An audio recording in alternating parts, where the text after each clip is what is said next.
were open for me.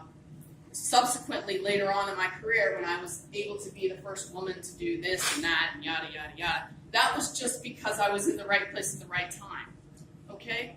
It was not because I was really that good. It was because I was in the right place at the right time, and I had that desire. And I absolutely loved it. I did 4 years at the U.S. Naval Academy. I was commissioned as United States Marine Corps officer. Why the Marines? They're the best. And I wanted the toughest. And I did 20 years as United States Marine Corps officer. Flew in Afghanistan, 2 combat tours in Afghanistan, 1 in Iraq, flown all around the world. And it's been absolutely wonderful. I can't tell you how awesome it has been to serve my country, to achieve and follow my dreams, and really just to serve. After 20 years, I was getting towards the end, potentially, of my career. I didn't know it. I was a lieutenant colonel at the time, and I could have stayed in and rose through the ranks. But I found myself at the U.S. Naval Academy back again teaching this time. Okay, and this was a great assignment because after 15 years or so, or 14 years of flying, I could actually have children. It's kind of hard to have children and fire jet at the same time. But I was married. I got married, and I wanted to have kids. So I got an assignment at the U.S. Naval Academy, and I got my master's degree in international relations and international security. And of course, the Navy and the Marine Corps sent me to the Naval Academy to teach U.S. government and politics.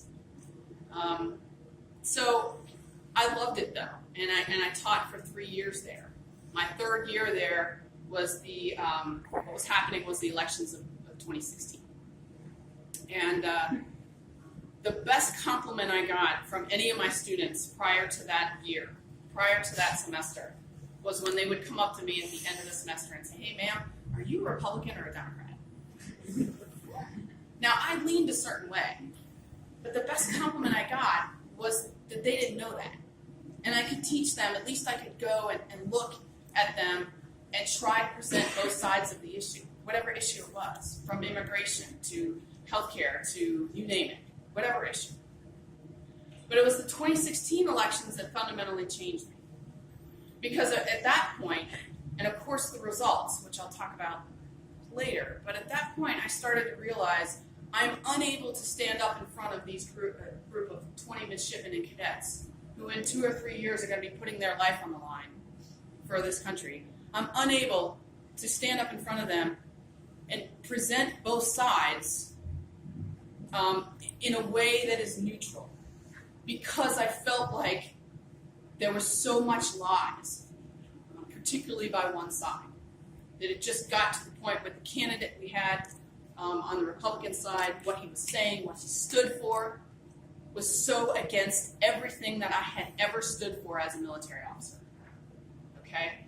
I was not only teaching them U.S. government, but I was also teaching them leadership. Why character matters, why integrity matters. And then, of course, the results of the election, we have a new commander-in-chief. And that morning I woke up like somebody had sucker punched me. I mean, I felt like, what has just happened to my country? The only thing I can describe, the only feeling I can describe that's any close to it was the feeling I had after 9/11. What just happened?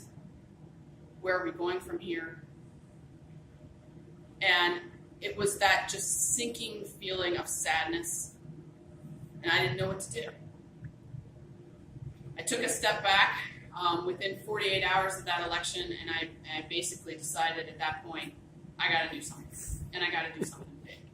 I've always been the kind of person that steps up to the plate. I've always been the kind of person that serves, that wants to serve our country, and I felt like right now, we're at that point, I gotta go into politics. I can't stand the lies. I can't stand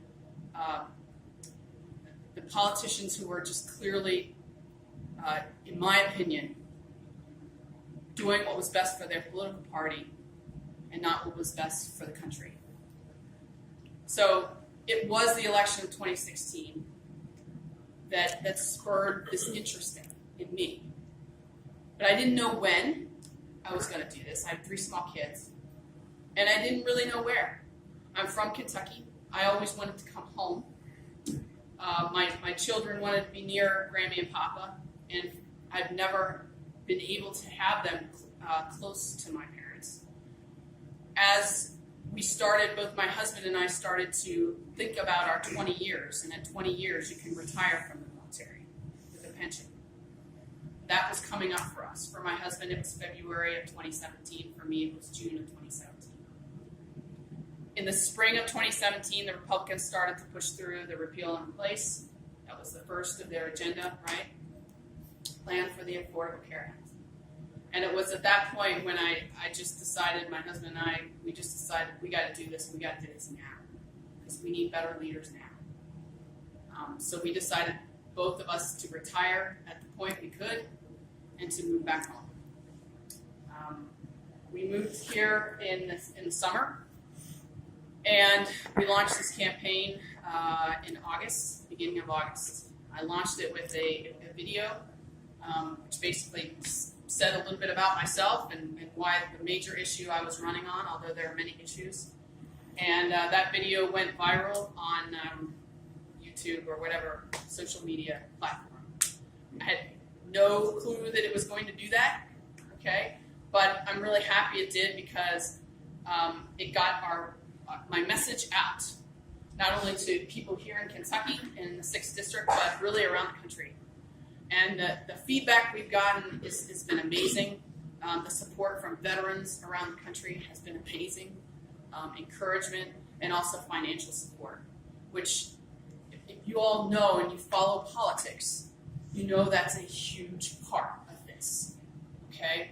One of the problems that we have in this country is money in politics. In order to play the game, you have to have money. I wish it were not the case. I can tell you right now, if I get elected, I'm going to work to make it not the case, all right? Because it's killing our democracy.